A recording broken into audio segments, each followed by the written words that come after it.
January 15th, 1945. Parchim Airfield, northern Germany. A Messerschmitt Bf 109 descends through the grey winter sky. The engine sputters. Fuel is low.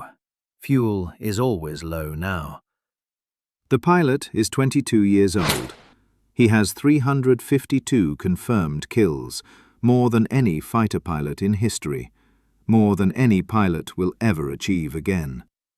His name is Erich Hartmann, the Blonde Knight, the Black Devil, a living legend. He touches down on the frozen runway. The wheels chirp. The tail settles. He taxis toward the dispersal area. And he sees nothing. Empty revetments, empty hangars, empty sky. Where is everyone? Where are the planes? Where is the Luftwaffe? Hartmann cuts the engine. The Daimler-Benz DB605 coughs twice, then silence. He sits in the cockpit for a moment, listening. An airfield should be loud. Engines warming up, mechanics shouting, fuel trucks rumbling, the constant heartbeat of a fighter wing at war. Parchim is silent. The only sound is the wind, cold, bitter, January wind cutting across the concrete. Hartmann removes his flight helmet. His blonde hair is matted with sweat. His face is pale from the cold. His eyes scan the airfield. Something is very wrong. He climbs out of the cockpit. His boots hit the frozen ground. He looks left. Empty revetment. He looks right. Empty revetment. There should be fighters here. Dozens of them. Bf 109s, FW 190s, lined up and ready. There is nothing. He walks toward the maintenance hangar. His footsteps echo. Inside, mechanics sit on crates, doing nothing, staring at walls, smoking cigarettes with the slow patience of men who have nowhere to go. They look up when Hartmann enters. Herr Major? A few stand. Most don't bother. What's the point? Hartmann scans the hangar. One aircraft. A single Bf 109 with its engine cowling removed, cannibalized for parts. Where are the planes? No one answers. Chief Mechanic Werner Weber approaches. Weber is 53 years old. He has been working on aircraft since 1917. He maintained Bf 109s in Spain, in Poland, in France, in Russia. He has never seen anything like this. Herr Major, welcome back. Weber, what happened here? Where is the wing? Weber's face is tired. The lines are deep. The eyes are hollow. Berlin called 2 days ago. And? Production cut 40%, effective immediately. Hartmann stares. 40%? No more replacement aircraft, no more engines, no more spare parts. What we have is what we have. What do we have? Weber looks at the floor. 15 operational fighters, for the entire Geschwader. 15. A full-strength fighter wing should have 120 aircraft. They have 15. Hartmann walks to the operations board. It hangs on the wall, a large chalkboard showing aircraft status. He reads the columns. Operational, 15. In repair, 8. Awaiting parts, 23. Destroyed, last 7 days, 47. 47 aircraft lost in 1 week. 15 left. He does the math. At this rate, the wing will cease to exist in 3 days. The pilots? Weber's voice drops. 12 experienced pilots remaining. 8 new arrivals. New arrivals? Boys, fresh from training schools. 50 hours, maybe 60. 50 hours? Hartmann had 50 hours before he even saw combat, before he learned how to survive, before he learned how to kill. These boys will die on their first sortie. They will not even see the P-51 that flames them. Hartmann walks outside. The January wind bites his face. He does not feel it. He looks at the sky. Grey. Empty. 2 years ago, this sky was full of German fighters. 1 year ago, there was still enough to fight. 6 months ago, they were losing but still flying. Now, silence. He hears a distant rumble. To the west, American bombers, hundreds of them, heading for Berlin or Hamburg or Dresden or whatever city is next on the list. He cannot see them. They are too high, too far, too many. He has no fuel to intercept them. He has no wingman to fly with him. He has no war left to fight. 352 kills, more than any pilot in history. Hartmann has shot down Russians, Americans, British. He has been shot down 16 times. He has always returned. He has always found another plane. He has always gone back up. But you cannot fly without aircraft. You cannot fight without fuel. You cannot win without numbers. He is the greatest fighter pilot who ever lived. And he is standing in a graveyard. A young pilot approaches. Lieutenant Friedrich Keller, 19 years old, arrived yesterday. 53 hours of flight time. He looks at Hartmann with something like worship. Herr Major, is it true? 352 victories? Hartmann looks at him. Blonde hair, clear eyes, eager face. A boy. Yes, it's true. How do you do it? How do you survive against the Americans? Hartmann wants to tell him the truth. Speed, position, patience, attack from behind, hit the engine, don't chase. Don't get greedy, survive. But that takes years to learn. Friedrich has days, maybe hours. Stay close to experienced pilots. Do what they do. Don't be a hero. Friedrich nods eagerly. He does not understand. He cannot understand. He will be dead within a week. Hartmann walks back to the operations building. His boots crunch on frozen mud. He thinks about the numbers. 15 planes, 20 pilots, no fuel, no parts, no reinforcements. He thinks about his kills. 352. Each one a victory, each one a burning aircraft, each one a dead enemy pilot. And yet, the Americans built more planes yesterday than he has shot down in 3 years. His kills are a rounding error. His victories are a statistical anomaly. His legend is a footnote in an industrial ledger. He stops at the door. He looks back at the empty airfield. The greatest pilot in history, standing alone, in the cold, in the silence, in the mathematics of defeat. 2 weeks earlier, December 31st, 1944. New Year's Eve.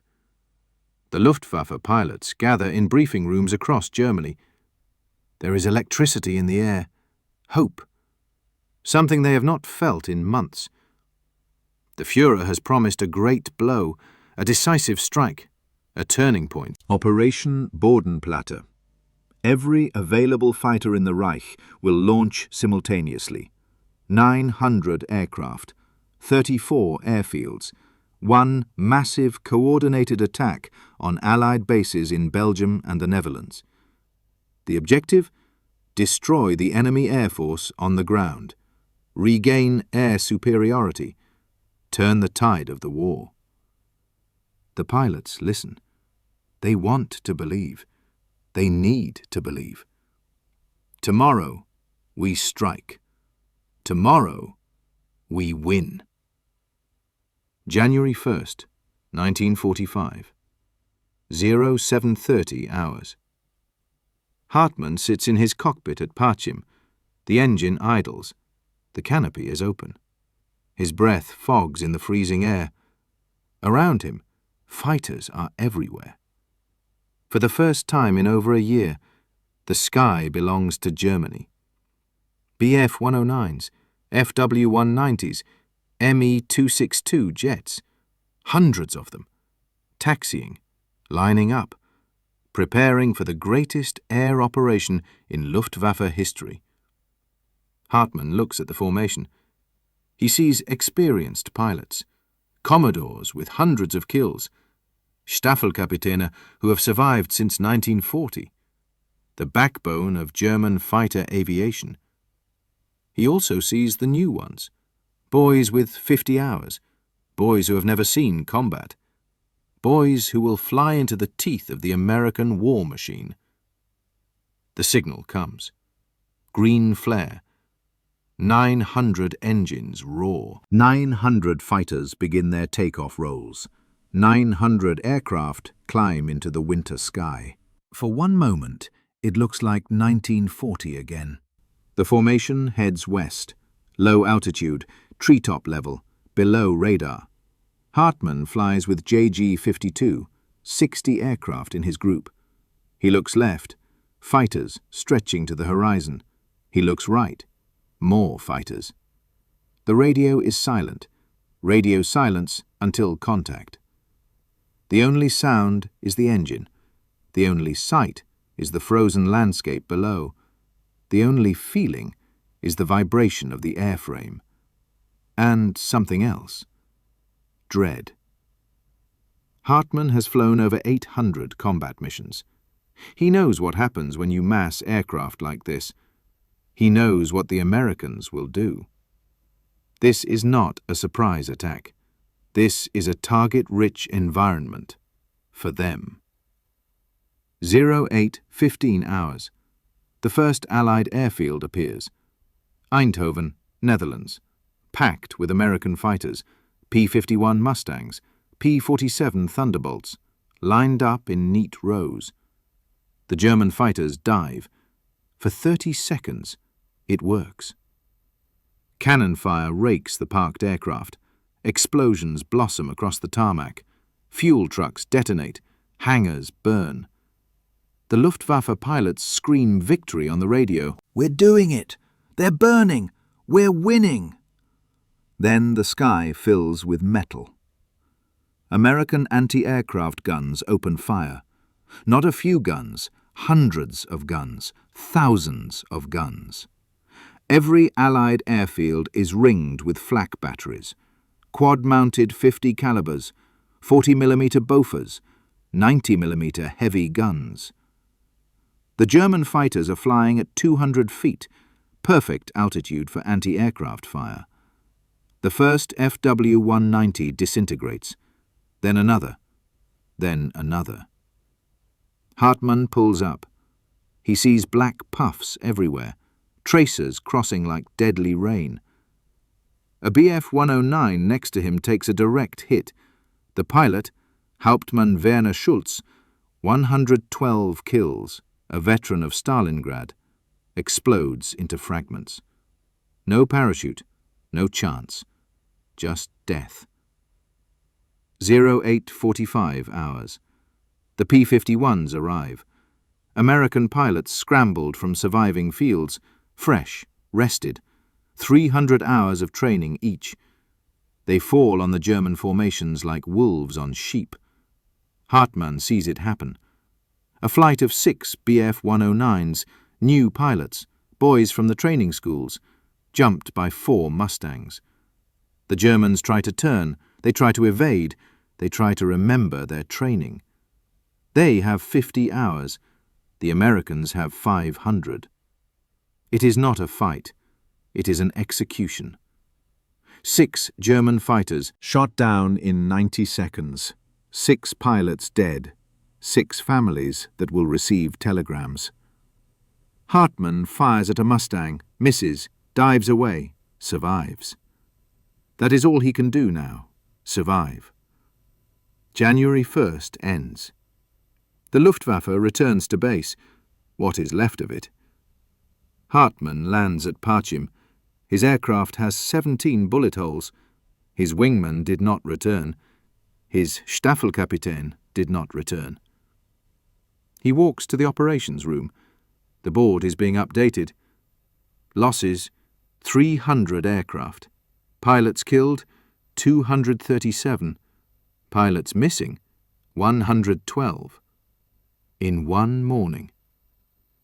But we destroyed their planes, someone says. We destroyed hundreds of their aircraft. True.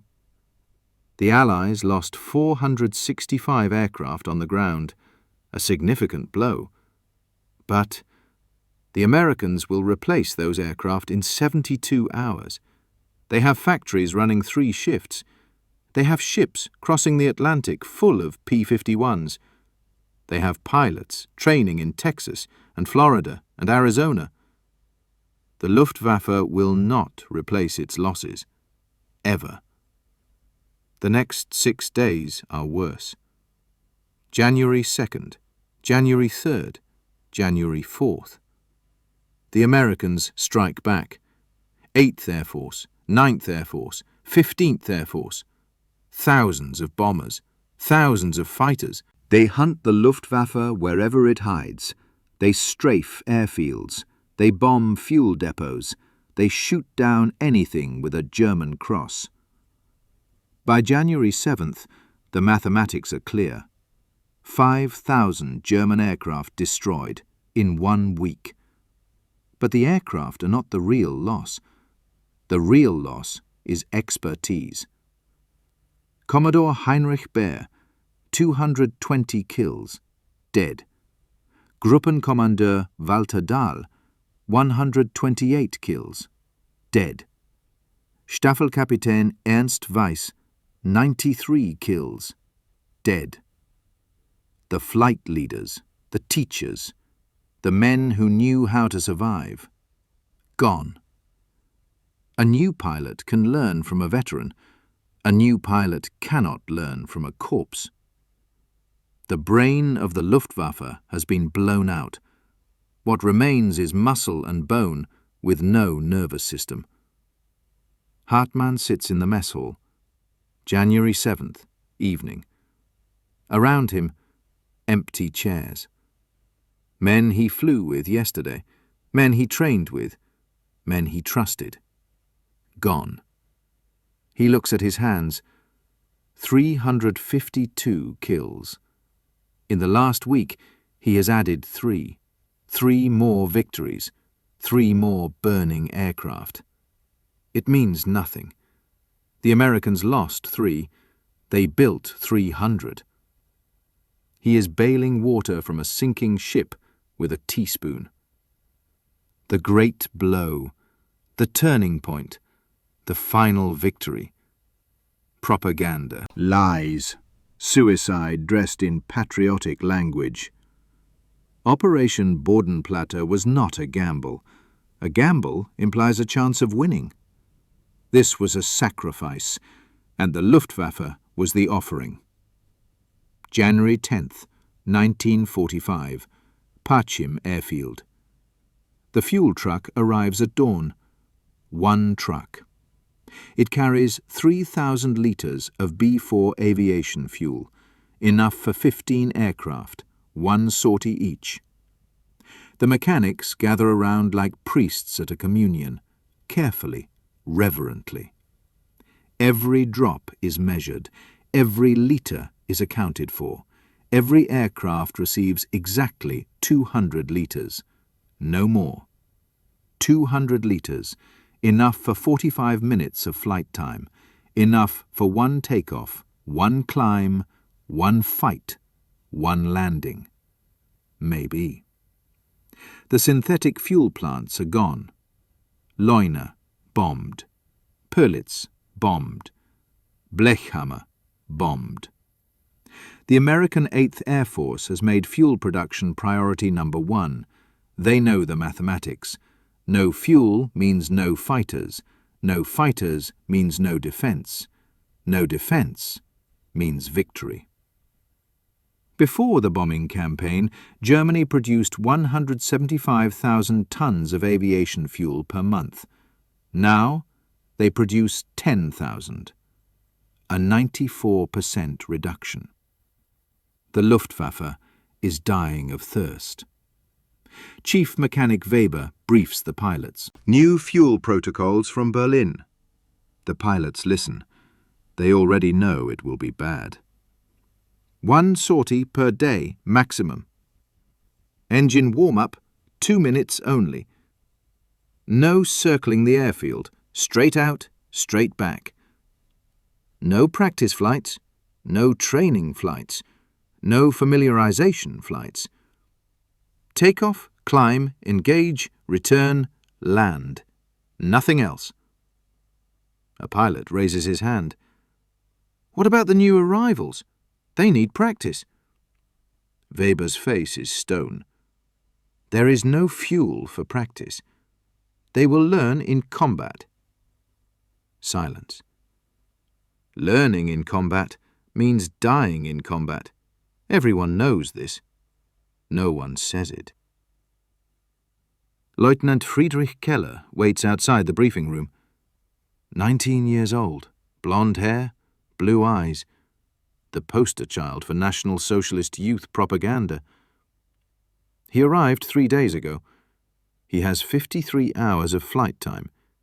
He has never fired his guns at an enemy aircraft. He has never been shot at. He has never seen a friend die. He is eager. He is brave. He is already dead. He just doesn't know it yet. Hartmann finds Friedrich on the flight line. The boy is studying his aircraft. A Bf 109 G14, fresh from the factory, already obsolete. Keller. Friedrich snaps to attention. Herr Major. At ease. Walk with me. They walk along the dispersal area. Hartmann speaks quickly. There is no time for patience. What do you know about energy management? Friedrich blinks. Energy management?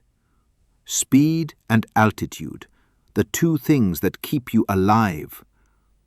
They taught us at flight school. Flight school taught you how to take off and land. I'm teaching you how to survive. Hartmann stops. He draws in the frost with his boot. You are flying a Bf 109. The American is flying a P-51 Mustang. He has more range. He has more ammunition. He has a better view from his cockpit. He has 300 hours of training. Friedrich's face pales. What do you have? Speed in the dive, rate of climb, that's it. Those are your only advantages. So what do I do? Never fly level, never fly slow, never chase an enemy into a turn.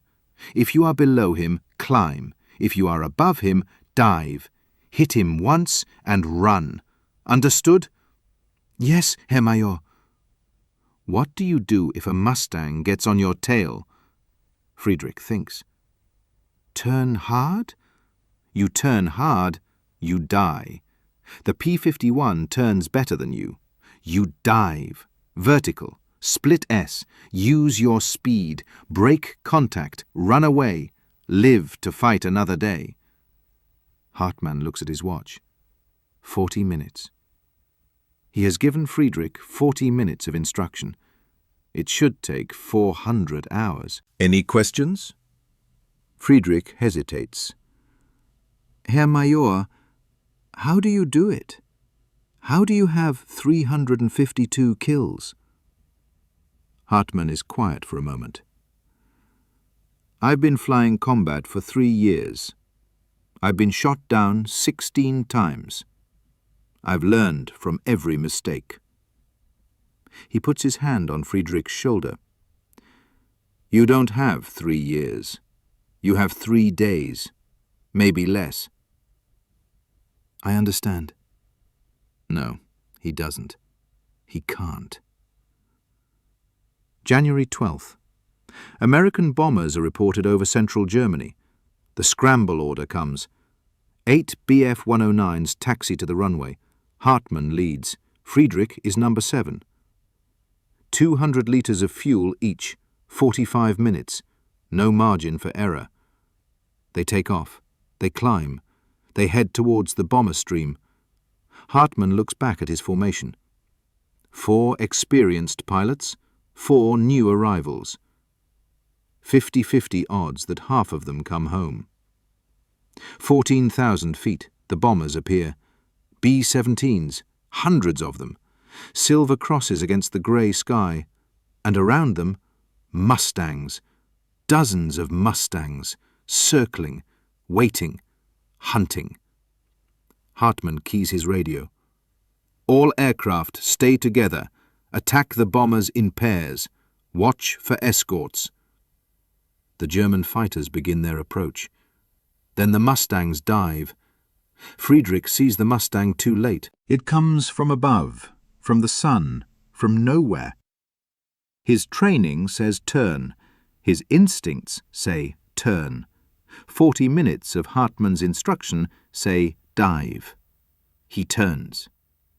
The P-51 pilot is Lieutenant Robert Anderson, 23 years old, 320 hours of flight time, 11 confirmed kills. He has been flying combat for 8 months. He has seen everything. He has done everything. Friedrich has been flying combat for 30 seconds. Anderson lines up the shot. Friedrich's turn bleeds energy. His speed drops. His altitude drops. His options drop to 0. The Mustang's 6 50 caliber machine guns fire, 100 rounds per second. Friedrich's Bf-109 disintegrates.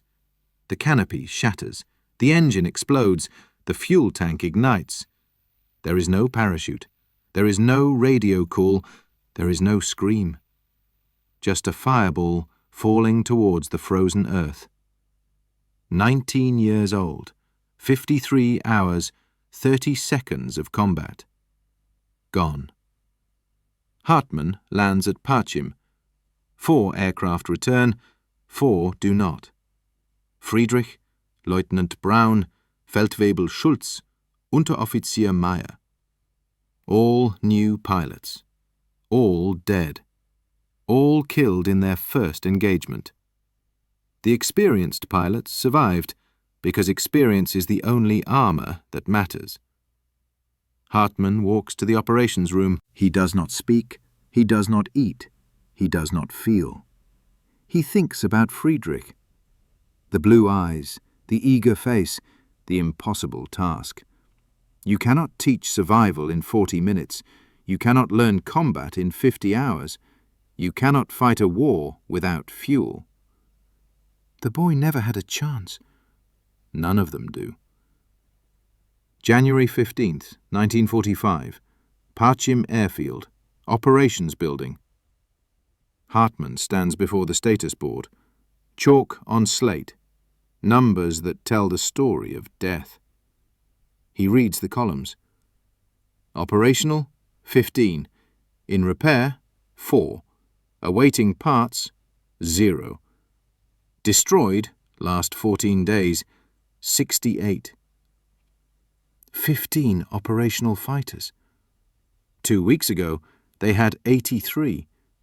1 month ago, they had 140. 1 year ago, they had 300. 15.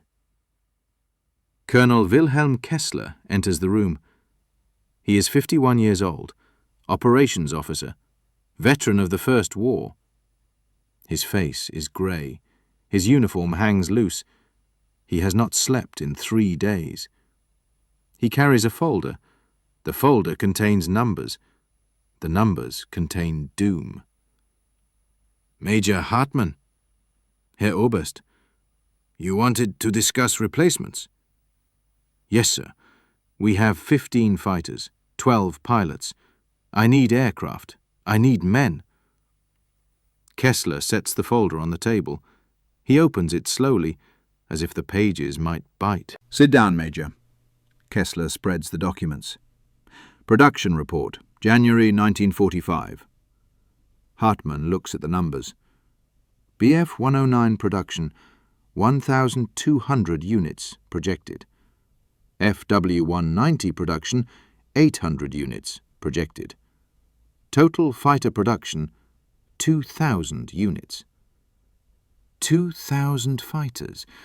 That sounds sufficient. Look at the next page. Hartmann turns the page.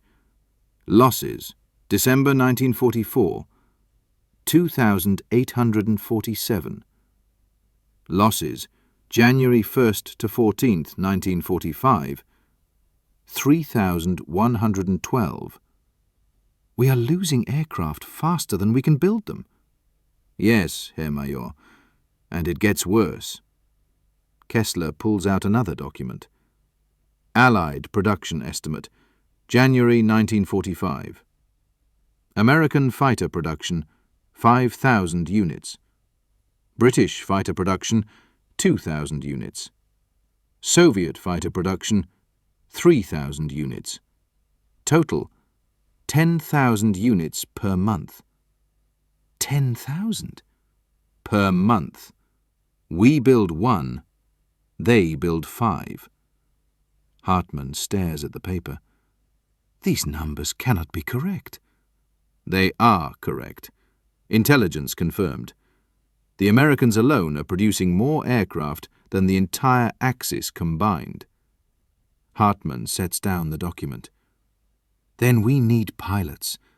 If we cannot have aircraft, give me trained pilots for what we have. Kessler is silent. Herr Oberst, where are the replacement pilots? Kessler looks at the floor. They are being transferred. Transferred? Where? To which units? To the infantry. The word hangs in the air. Infantry. You're sending pilots to the infantry? Orders from Berlin, effective January 10th.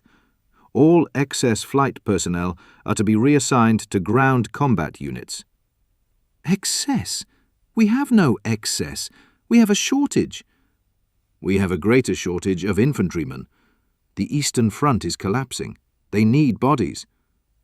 Bodies? You're sending pilots to die in ditches with rifles. I'm sending them where Berlin tells me to send them. Hartmann stands. His chair scrapes against the floor. Do you know how much it costs to train a fighter pilot? Kessler says nothing. 2 years, 200,000 Reichsmarks. Fuel, aircraft, instructors, facilities. 2 years of investment in each man. I know. And you're giving them rifles, sending them to face Russian tanks. Men who can fly at 500 kilometers per hour will die in frozen trenches because Berlin cannot do mathematics. Berlin does not care about mathematics. Berlin cares about holding ground. Ground is meaningless without air superiority. Ground is meaningless when American bombers destroy our cities at will. Kessler's voice rises. I know this, Major. You think I don't know this? I have been a soldier for 30 years. I understand war. But understanding does not change orders. He slams the folder shut. The pilots go to the infantry. The aircraft are not coming. The fuel is not coming.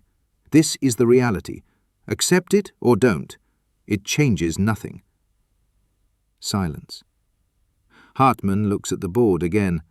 15 aircraft. What do you expect us to do with 15 fighters? Your duty. Fly. Fight. Die if necessary. Against how many? Kessler pulls one more document from the folder. Latest intelligence estimate. Allied air strength over Germany. American fighters, 4,200. American bombers, 2,800. British fighters, 1,900. British bombers, 1,400. Total, 10,300 combat aircraft. 10,000 aircraft. We have 15. The ratio is approximately 700 to 1. Hartmann laughs. It is not a happy sound. 700 to 1. In the sector, yes. Hartmann walks to the window. Outside, the empty airfield, the frozen ground, the grey sky. He thinks about his kills.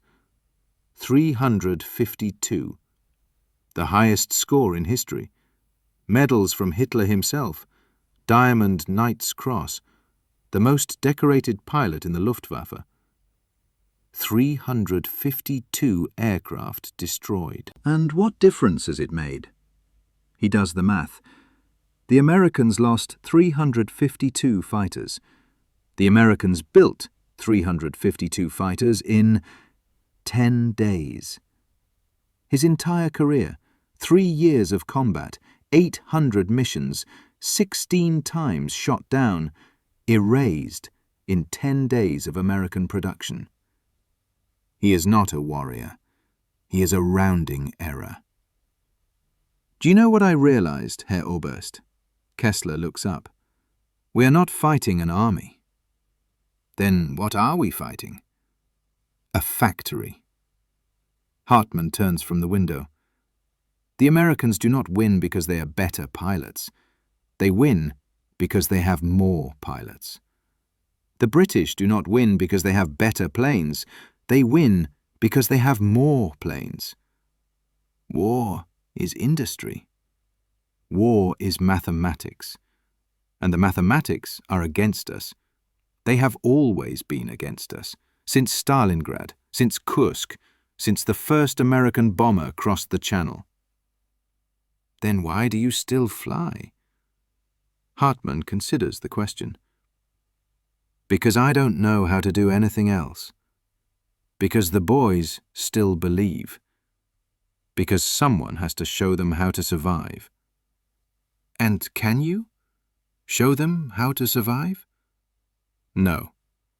I can show them how to die with dignity. That is all I have left to teach. Kessler stands. He puts his hand on Hartmann's shoulder. You have done more than any pilot in history. 352 victories. No one will ever match that. It doesn't matter. It matters to the men who are still alive because you shot down the enemy who would have killed them. And tomorrow, new enemies will come, thousands of them. I cannot shoot down thousands. No, you cannot. Hartmann looks at the board one final time. 15 fighters. I am bailing out the ocean with a spoon. Kessler nods. Yes, but you are still bailing. That is more than most men can say. He walks to the door. There will be a mission tomorrow. American bombers over Berlin. You will lead what remains of the Geschwader. How many aircraft? 11. 4 are down for maintenance. Against how many bombers? Intelligence estimates 800, plus escort. 11 against 800? Yes. Hartmann closes his eyes. We will be ready. Kessler leaves. Hartmann stands alone in the operations room, the board behind him, the numbers surrounding him, the mathematics crushing him. 352 kills. Statistically irrelevant. May 8th, 1945. Germany surrenders. The war is over. Erich Hartmann stands on an airfield in Czechoslovakia. His Bf-109 sits behind him. fuel tanks empty, ammunition expended. He is 22 years old. He has flown 1,404 combat missions. He has been shot down 16 times. He has 352 confirmed victories. The greatest fighter ace in human history. Unbeaten in the air, defeated on the ground. American forces are approaching from the west. Soviet forces are approaching from the east. Hartmann gathers his remaining pilots. 14 men, all that remains of JG-52, a unit that once had 300 pilots. We fly west. We surrender to the Americans. They take off. One last flight, over burning Germany, over ruined cities, over the corpse of a nation. They land near an American position. They taxi to a stop. They raise their hands. The war ends. Not with a dogfight, not with a heroic last stand, with empty tanks and raised hands. In the prisoner holding area, Hartmann has time to think. He thinks about the numbers. Germany produced approximately 119,000 aircraft during the war. They lost approximately 116,000. The Allies produced approximately 633,000 aircraft. They lost approximately 159,000. A ratio of more than 5-to-1 in production. Germany trained approximately 43,000 pilots. 32,000 were killed or captured. The Allies trained approximately 400,000 pilots, 10-to-1. The mathematics were never close. The mathematics were never going to be close. The war was decided in factories before the first shot was fired. Hartmann thinks about his fellow aces. Gerhard Bachorn, 301 kills, survived. Gunther Rall, 275 kills, survived. Otto Kittel, 267 kills, dead. Walter Nowotny, 258 kills, dead. Wilhelm Batz, 237 kills, survived. The top 15 German aces scored over 3,000 kills combined. 3,000 aircraft. The Americans built 3,000 aircraft every 10 days. 15 men, years of training, thousands of hours of combat. Erased in 10 days. Germany bet on quality. The ace, the expert, the Superman. Train fewer pilots better, build fewer aircraft better, win through individual excellence. It was the philosophy of knights, of samurai, of heroes. America bet on quantity, the system, the assembly line, the process. Train more pilots adequately, build more aircraft adequately, win through industrial mass. It was the philosophy of factories, of logistics, of mathematics. The knight fought the factory. The factory won. Willow Run, Michigan, Ford Motor Company. A single factory, 3.5 million square feet, 42,000 workers. Production, one B-24 Liberator bomber every 63 minutes. 22 bombers per day. 650 bombers per month, from one factory. Parchim Airfield, Germany, January 1945. 15 operational fighters, 12 pilots, 200 litres of fuel each. One factory against one airbase. The factory wins before the pilots even take off. Hartmann sits in captivity. American guards walk past. They are young, well-fed, well-equipped. One of them approaches. "You're the ace, right? 350 kills?" 352. The American whistles. "That's incredible. You must be the best pilot in the world. Hartmann considers the question. I am a good pilot, perhaps very good, but it didn't matter. What do you mean? I could shoot down 10 of your aircraft. Your factories built 10 more. I could shoot down 100. You built 100 more. I could fly every day for 10 years, and I could never shoot down enough. The American is quiet. I didn't lose to your pilots. I lost to your factories. I lost to your shipyards. I lost to your oil fields. I lost to your mathematics. He looks at the young American. You didn't beat me. Henry Ford beat me. The truth is simple and terrible. Individual courage means nothing against industrial scale. Individual skill means nothing against mass production. Individual excellence means nothing against systematic adequacy. Germany produced aces. America produced pilots. An ace can shoot down 5 enemies. Then he runs out of fuel. Then he runs out of ammunition. Then he runs out of luck. A system produced 500 pilots. Then 500 more. Then 500 more. Forever. The ace is a candle. The system is the sun. You cannot outshine the sun. We remember Erich Hartmann. 352 victories. The blonde knight. The greatest ace. We remember him because individual excellence inspires us. We remember him because heroes matter to the human soul. We remember him because stories need protagonists. But he lost. He lost because war is not a story. War is logistics. War is production. War is mathematics. The Germans had Hartmann. The Americans had Detroit. Detroit won.